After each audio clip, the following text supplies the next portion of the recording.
angle situation in, well, part of the situation in Ethiopia. No, of course not.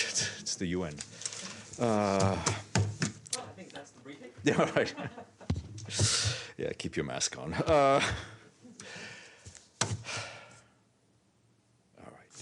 All right, good afternoon. Speaking to a high-level meeting on the Security Council on exclusion, inequality, and conflicts, the Secretary General first reminded all Council members that for the poorest and most vulnerable people, the COVID-19 pandemic has amplified misery and inequalities. Exclusion and inequalities of all kinds, he added, come with a devastating toll to security. The Secretary General said that as we face the highest number of violent conflicts since 1945, a dangerous sense of impunity is taking hold since the recent seizures of power by force, including military coups. Peace has never been more urgent, Mr. Guterres said, but humanitarian funding, assistance, and conflict management tools, the very kind that the UN provides around the world, are all under tremendous strain. In his remarks, he also outlined a roadmap to promote inclusion, built around 4 key pathways: people, prevention, gender, and institutions. In every society, diversity of culture, religion, and ethnicity should be valued as a powerful benefit rather than a threat. With full inclusion and equality, he concluded, peace is a job half done. And as you know, the meeting was held under the presidency of the president of Mexico, Andrés Manuel Obrador, which the Secretary General also met prior to the meeting. During their meeting, the Secretary General thanked Mexico for its support of the work of the organization, including as an elected member of the Security Council. The Secretary General and the President discussed the impact of economic inequality and corruption on development and peace, as well as the efforts to address climate change and the ongoing global economic recovery from COVID. Turning to Ethiopia, the Emergency Relief Coordinator, Martin Griffiths, wrapped up a 4-day visit to the country yesterday. He met with President Abiy Ahmed and the Deputy Prime Minister and Minister of Foreign Affairs, Demeke Mekonnen. Mr. Griffiths also met with the African Union's High Representative for the Horn of Africa, the former President of Nigeria, Olusegun Obasanjo. Mr. Griffiths also held talks with representatives of non-governmental organizations, UN agencies, donors, and member states. The Emergency Relief Coordinator also made a 1-day visit to Mekele, as you know. While in Ethiopia, Mr. Griffiths addressed challenges related to the suspension of the humanitarian air service flights, the availability of fuel, cash, and supplies, the bureaucratic impediments, including visas for humanitarian staff, and the treatment of humanitarian personnel. He stressed that we, along with our partners, will continue to work with the government of Ethiopia and with local and international partners to support millions of people in need of urgent humanitarian assistance across the country. The funding gap for the humanitarian response plan for Ethiopia in 2021 stands at more than $1.3 billion.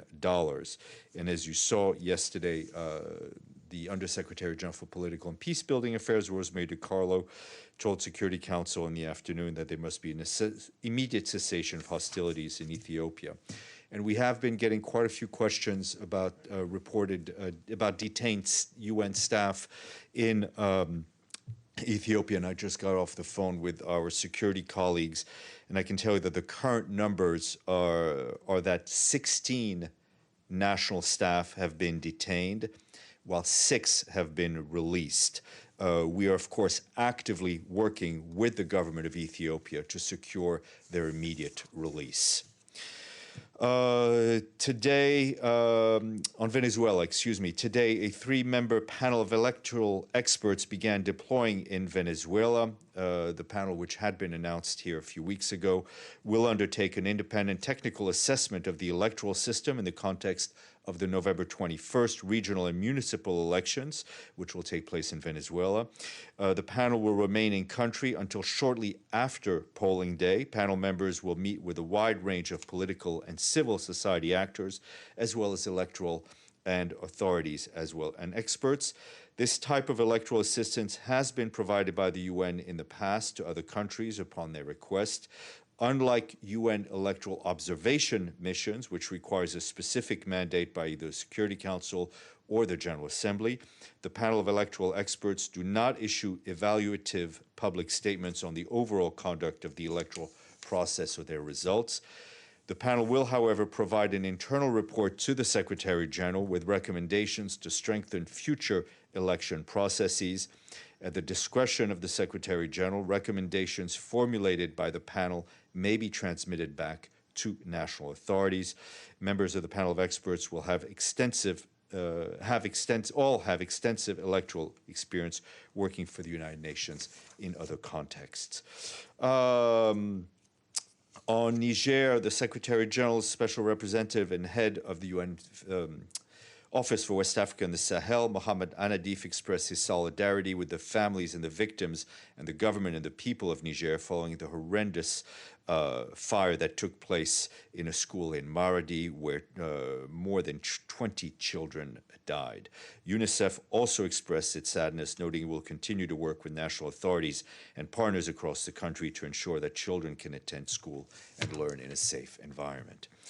Our friends at the UN Refugee Agency are telling us that since Sunday night, at least 11,000 people have fled fighting in the Eastern Democratic Republic of the Congo and sought refuge across the border into Uganda. This is the largest refugee influx of people in a single day in more than 1 year. The vast majority of those cross the border are women and children.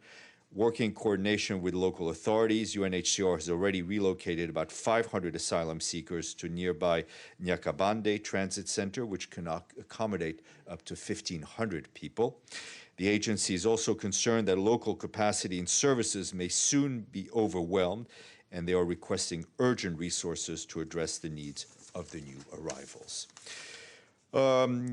We have been asked about the situation along the along the Polish and Belarus border, and to give you a quick update on what various UN agencies are doing. UNHCR, along with the International Organization for Migration, today said they're alarmed by the latest reports from the Belarus-Poland border. The two agencies said that yesterday reports surfaced of a large group of migrants and refugees, among them women and children, on the Belarusian side of the border, moving towards the international border crossing with Poland, named Bruzgi. They allegedly settled in a makeshift camp in the vicinity of the border overnight. The two agencies have been in contact with both governments in Warsaw and in Minsk and are calling for an urgent resolution of the situation and immediate and unhindered access to the group of people seeking help. With several tragic deaths recorded in the border area in recent weeks, UNHCR and IOM remind states of their imperative to prevent further loss of life and ensure humane treatment of migrants and refugees as their highest priority. For its part, the UN Children's Fund said it's deeply concerned about the dire situation about asylum-seeking children in Europe and at its borders. UNICEF said reports of children living in appalling conditions being pushed back or detained on the eastern borders of the European Union are shocking and a direct violation of the Convention of the Rights of the Child. In a few minutes, the 11th UN Woman Police Officer of the Year will be awarded to Superintendent Nangya Mala of Nepal. She currently serves with our peacekeeping mission in the Democratic Republic of the Congo. The Secretary General will address the ceremony by video message and will recall how Superintendent Mala helped establish and now leads the mission's Health and Environment Unit. This unit promotes the safety and welfare of our peacekeepers by mitigating the risks from COVID-19 and other threats. You can watch it on the web TV. Tomorrow, there will be 11 o'clock, there will be a press briefing in this room sponsored by the Permanent Mission of Spain entitled Multilateralism Must Deliver, Club de Madrid's Contributions to the OCA. I learned a new acronym today. I have no clue what the OCA is. Speakers will be Danilo Turk, who you will recall was an Assistant Secretary General in the Department of Political Affairs, and more importantly, the former president of Slovenia. And he will be joined by Yves Leterme, a Belgian politician and a member of the Club de Madrid. It'll be both in person and hybrid. And I will stop talking. Sherwin. Are you able to flesh out a little bit more for us, the staff in Ethiopia that have been detained? The 6 you mentioned that have been released, is that from the 16 or are there still 16 detained? Which agencies are they from, and has the Ethiopian government given you any explanation? Look, there has been, as far as I know, no explanation given to us by why these staff members are detained. There are 16 remaining in detention, and 6 have been released. So that's the breakdown. They come from various UN agencies. They're all national staff. It is imperative that they be released. It seems that the And UN we've also had the occasion of some staff members to visit some of the staff members in detention. It seems that there is a pattern here where the UN is being targeted. There's been the expulsion of UN staff by Ethiopian authorities before you've asked for proof. I don't believe you've received that proof. How frustrated is the Secretary General by these developments? Well, I think the Secretary General is frustrated by the lack of our ability to help the millions of people that are in need, right? That's what it's about. It's about helping millions of people, notably in northern Ethiopia, but frankly throughout the country, that need life-saving help. We've not been able to get into Tigray the aid that we need, the fuel that we need, the cash that we need. So the frustration is about that, our inability really to help the people that so desperately need our help. Which parties are proving to be the greatest impediment to that work? There are impediments across the spectrum. Maggie. Steph, has the Secretary General reached out to the Prime Minister or Foreign Minister directly about this? And can you tell us, there were some reports from the region that said it was staff plus dependents. So can you tell us, is it just staff? Is it dependents? There are also, as we understand, a number of dependents that have been detained. The numbers I gave you right now that I've been given are for staff. There are all sorts of communications challenges. So we're trying to get the most detailed figures that we have. SG? The Secretary General has been on the phone with Prime Minister Abiy a number of times over the last in the recent past. Right now, as you know, Mr. Griffiths also met with delegations. Our staff on the ground is also working with the national authorities. So what does this say in terms of timing? Mr. Griffiths just wrapped his trip yesterday, and then it seems the government has decided to detain UN staff today. The detention are not today. Some of them have been detained over the last few days. You have to ask those who are doing the detention about the timing. But does this mean his trip was a failure? If the government is so displeased with the UN after his departure that they're rounding up your staff? This is not a time-boxed issue. Our efforts are continue and will continue to try to get humanitarian aid in. Beitul, and then we'll go.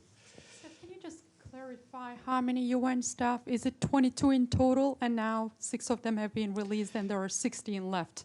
Okay, what I have right now is that 16 are detained, okay, and 6 have been released.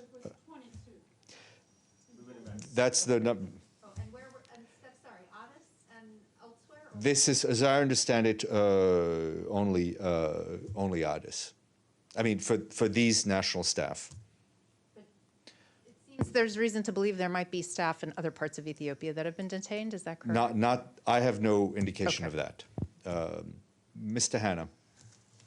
There have been some reports from the region as well that this was part of a wider roundup of Tigrayans. In other words, it may not necessarily be aimed at the UN itself. Can you comment on that? Well, I can't comment on why the government is doing this, right? What I can only comment on is that we have colleagues that are currently in detention that should not be in detention. If I may just ask a follow-up, sorry. On Sudan, Is it true that the UN staff have been instructed not to interact with those claiming to be ministers installed by those presently controlling the country? You know, whenever there is a, how should I put it, a change of leadership or partial change of leadership that is done through means outside of the democratic process, we will continue to engage as necessary for the furtherance of our mandate, which is the political mandate, and which is, of course, the humanitarian mandate. Engagement with certain government officials does not imply recognition, so to speak. As far as I understand, there's been no change in the head of state, but in terms of it's not a recognition in any way. It is just the fact that we have to engage with authorities in order to fulfill our mandate. And that's what Mr. Pertz and the UN team in Sudan is doing. Your mic, you need to get that red light on your microphone. It should be, there's a button on the microphone. There we go. You got it. Okay. Last Sunday there were elections in Nicaragua and widespread criticism from all over the world. As far as I know, the Secretary General hasn't said anything about these elections. Any comment? I would beg to differ. Though I think we've been very outspoken in the run-up to the elections, express our concern about the detention of political leaders, of civic leaders, of journalists. We've seen the results of the elections. We've taken note of the various views expressed by, and including the concerns by a number of member states and international stakeholders. For his part, the Secretary General remains deeply concerned about the arbitrary detention of a number of who were kind of candidates or pre-candidates, so to speak, social leaders, human rights defenders, business people, journalists, as I mentioned. And those detentions were done in conditions that do not meet the minimum international human rights norms and standards. The Secretary General urges the authorities in Nicaragua to release them immediately and to fully respect the country's international human rights obligations, including in relation to the right of freedom of expression, peaceful assembly, and freedom of association.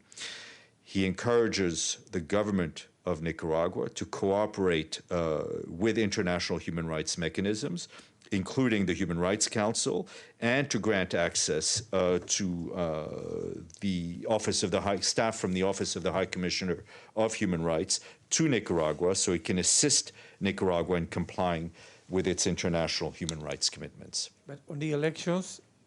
Well, I mean, I think I've used a lot of words, and hopefully out of those words, you can see what the Secretary General's position is. As I said, we expressed our concern in the weeks prior to the elections as we saw people being detained, people who had intimated they were going to be candidates, business people, journalists, human rights defenders. And at this point, we continue to be very worried about the plight of those who remain detained. We were not involved in these elections, whether it's through observers or technical assistance or whatever. So it's not for us to give a stamp of approval, disapproval to the elections. I'm just commenting on the situation. Senora, and then I'll... So following up on Nicaragua, yesterday Daniel Ortega gave a very strong and defiant speech calling the opposition members who are detained some of very bad words, and he was actually saying that the detention is because, according to him, there are spies to the United States and many other things that are not proven yet in court. What is the position of the Secretary General after listening to speeches like that from the President of Nicaragua, where he's not listening to what you just said, which is the concerns and the call to try to get them? And then is the Secretary General in touch with the government of Ortega? And we know that several countries have declined and rejected this election as legitimate. So, well, as I said, it's not for us to say whether legitimate or not legitimate. We'll let member states express their own opinions. You know, I would just stress, just to pick out from what I said, that we would encourage the government to allow staff from the Office of the High Commissioner for Human Rights to enter Nicaragua, to help Nicaragua abide and comply with its international commitments. The speech is the speech. Our concern continues to be with people whose rights of assembly, right of expression, are not being respected. but don't you, does the Secretary General think that this type of rhetoric and defiance definitely will show in the streets of Nicaragua, and more prosecution and more persecution against those that are against him? We have no crystal ball. We would like to see the situation in terms of human rights, in terms of these detentions, which do not mean a minimum human rights detention. We'd like to see those go the other way. Majid, and then Dulcie. Then we'll go to the screen. I have two questions about the migrant crisis on the Belarus and Polish border. You mentioned that UNHCR asked for a resolution of the situation, but we all know that both Polish and Belarus government have opposite views of how this should be resolved.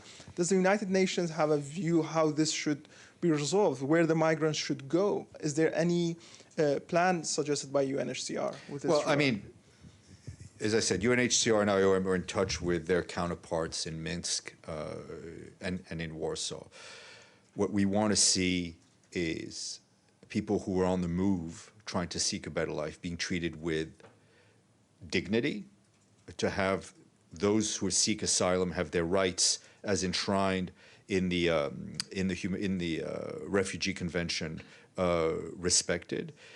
And we do not want to see men, women, and children used as pawns, as part of what could be differences on a different level. And just on that, the spokesperson for the European Commission made statements that characterized the situation as Belarusian government using migrants as an attack, basically, on the European Union. How concerned are you that about this rhetoric? You know, when they talk about migrants as rockets and bullets from Belarus against European Union, Well, not living and breathing human beings. I don't speak for the spokesperson for the European Union, but I can only repeat what I've just said to you, is that people should not be used as pawns, especially the most vulnerable. If there are political differences, they need to be resolved between countries or between groups of countries in a way that people's dignity is respected. I think none of us can help but be moved by the pictures that we've seen. Dulcie and then Mr. Avni. Back to Ethiopia. I was curious, given the constraints of the UN traveling in Ethiopia, how Martin Griffiths was able to, what was it like for him to travel to Mekele and Addis? Well, I mean, he traveled by plane. Obviously, they got all the necessary authorization from the federal government, from the local authorities, and we're very grateful that he was able to go to Mekele. He had some very, I mean, the fact that, if you'll recall, the Secretary General spoke to Prime Minister Abiy, I think on Wednesday. Yeah, on Wednesday. Also to inform him that Martin Griffiths would go, to make sure the visit would be facilitated. It was. Mr. Griffiths was also able to go to Mekele to speak to the de facto authorities there. It's part of an ongoing discussions that we have, and whose sole aim is to ensure that the millions of people who need aid actually get it. Right. So will that happen? I mean, because we only hear one side of the conversation. We don't hear what the Ethiopians are saying. I mean, then you should ask them. But I'm saying we don't hold the levers here, right? There are authorities that need to work with us to ensure that we get the humanitarian access that we need. That is currently not happening. So just technically, when you say detained, do you mean they've actually been put in prison? Or are they in jail? What does detained mean? They are being held in facilities against their will. Whether you call them prison, jails, penitentiary, I don't know, but they're not being detained in their homes. Mr. Avni.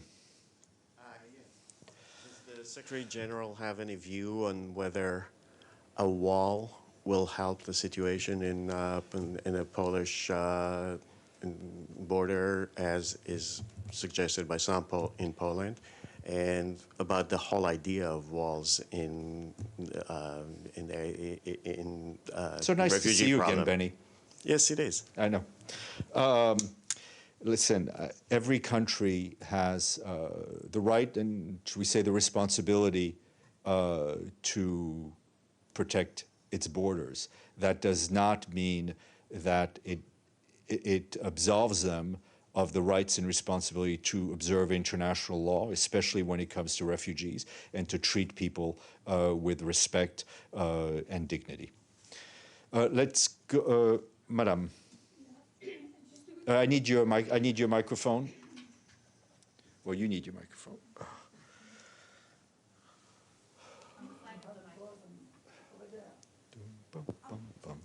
Yes, hello.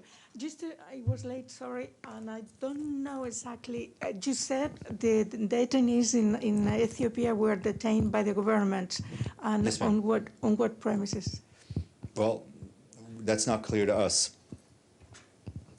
We're just trying to get there. Let me go to the screen. Let me go to Rick and then James. Thank you, Steph. Couple of questions on Ethiopia. Do we know whether the detained people working for the UN are Tigrayan, or do we know what their ethnicity is within Ethiopia's mix of ethnicities? That's one question. And my other question is, did Mr. Griffith's statement about his trip to Ethiopia there was a conspicuous omission of any reference to detained UN staffers. Did he know about this when he was there yesterday, or did he deliberately avoid raising the issue in his statement? I don't have the information to answer your second question directly. On your first one, it's a valid question, but for us, these are United Nations staff members. They're Ethiopians. They are UN staff members, and we would like to see them released, regardless of whatever ethnicity is listed on their identity cards. James? Hi, thanks, Stefan. It's a question about the speech and meeting today involving the Mexican President Obrador. At the Security Council, the Mexican president said he was going to advance a plan in the General Assembly in the coming days for a wealth tax, a 4% tax on the world's 1,000 richest people, Elon Musk, Jeff Bezos, those types. Did the Secretary General discuss this plan with the Mexican president in their meeting today, and does he support it? I'm not aware they discussed the plan. I'm not going to get into the details of global wealth tax. What we've always believed is that people should pay their fair share in taxes. Mr. Ali Iftikhar.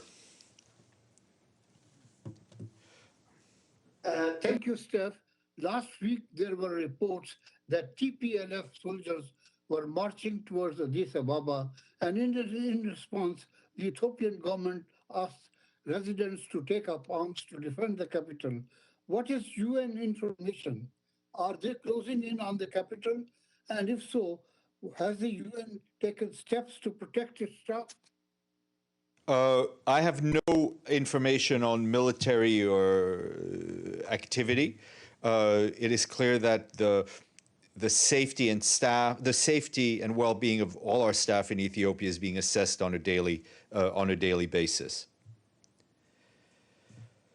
Okay, Maggie. But, oh, sorry. No, go ahead, Iftikhar. Go ahead. No, I said, haven't you received any information whether they were marching towards the capital? I've seen the press reports. I have no way to confirm that from here. One last question from the screen. I think Mr. Klein had a question a while back. I apologize for passing you over, Joe. That's fine. Thank you. Also, back to the remarks that the Secretary General made this morning to the Security Council. He talked extensively about upholding the rights of women, and he mentioned the strong position that the union's taken with the Taliban in making sure that the rights of women and girls are upheld there. But he also mentioned, and I quote, that in every society, diversity of culture, religion, and ethnicity should be viewed as a powerful benefit rather than a threat. So my question is, how does he reconcile that idea of recognizing the benefits of diversity of culture and religion with the fact that in quite a number of Islam countries, in particular, governed by Sharia law, women are not accorded the same rights as men? I'm not sure I see the exact link between the two. But anyway, first of all, the issue of women not having the rights that they not only that are enshrined in international treaties and covenants is not, I would say, the specific preserve of certain countries which have that are a majority of one religion. This is something that we see at different levels across the board. The Secretary General will continue to advocate, as he has done, to ensure that women have the same rights and are not the victims of discrimination or violence or anything else the world over. And he raises this throughout he's been raising this throughout his tenure. And within his own specific purview, as you very well know, he has worked towards and got gender equality within the senior leadership at the UN. Well, but has he taken it up specifically in discussions with the leaders of countries such as Saudi Arabia and other countries that lead specifically in those countries that do not accord the same rights to women because of what they claim to be the tenets of their religion or their culture? Up, whether it's the Secretary General, his representatives, every UN agency is pushing for this in every country in the world, from Afghanistan to Zimbabwe. How about that? Okay, Margaret. Steph, you said yesterday that you were going to... I've got a question. Hold your horses, Michelle. Michelle. Go ahead. You said... Go. What? Sorry, just... You said yesterday, Mr. Griffiths, you were going to try and get him to brief yes, us. What's going on with that? As soon as I have something to announce, I will. Okay, and is there a reason the Secretary General hasn't picked up the phone today to call the Prime Minister when his 22 we are of his working staff are through detained? different escalation modes. Michelle Nichols at Reuters, it seems you have a question. Thank you, Stefan. Couple of quick questions on Ethiopia as well. Is the UN aware of any UN contractors being detained? Seen some reports of UN contractors being detained, but I'm not, and I repeat, not in any position to confirm it. But it is information we are pursuing. Okay, grateful if you could keep us updated on any confirmation of the number of contractors detained. And is the UN moving any staff out of Ethiopia? I have nothing to share with you on that point at this very point. And are any UN staff having trouble leaving or boarding planes at Addis Ababa airport? None, that has not been reported to me. Okay, and then final one, can you just remind us again how many national and international staff you have in Ethiopia? Yes, James. Hold on. Thank you. All right.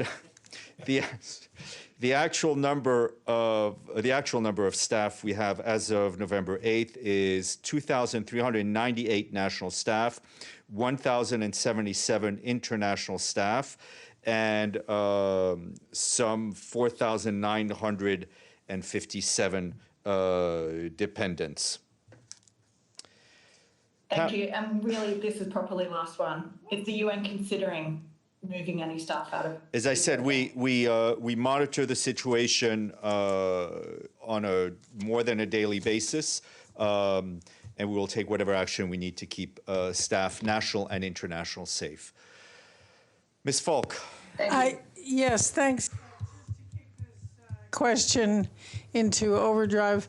Has there been any contact with those who remain detained? Yes. And is There's there been some contact? And I apologize if you answered this. No, it's okay. And is there any contact with those who have been released, and where are they? I mean, if they've been released, I assume they went back to their homes. They've been released. We've been able to have some contact with some of the people who've been detained. But they continue their work.